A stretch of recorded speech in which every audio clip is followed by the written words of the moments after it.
One basic thing about inflation, and I mean, when we are having a situation whereby generally the inflationary rate, which is the rate at the end of the month, is declining, it does not necessarily mean that prices of goods and services are reducing.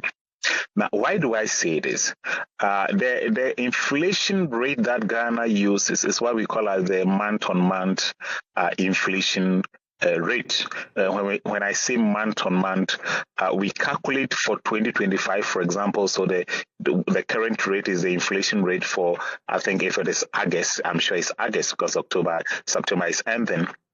Then we compare to last year, August. What was the rate?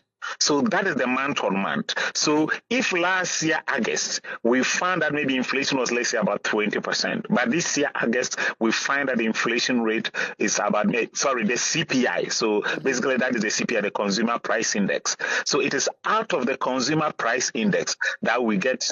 Hello, Doc. It's out of the So yes. It's out of the Consumer Price Index, what we call the CPI, that we get the headline inflation rate, which is for the month. And so we compare to last year, August, the CPI, and then we compare to this year, which is the August 2025 CPI. So that is how the inflation rate is generated out of the CPI. So that is the first most important point that I want to label. So, however, the general idea that the inflationary rate paints to us is that if you compare to last year, if, for example, the prices of general goods and services were increasing at a rate of, let's say, about 22% for last year, August, what is simply telling us is that this rate is easing. It is not increasing at that increasing rate, but however, though there is some form of increment,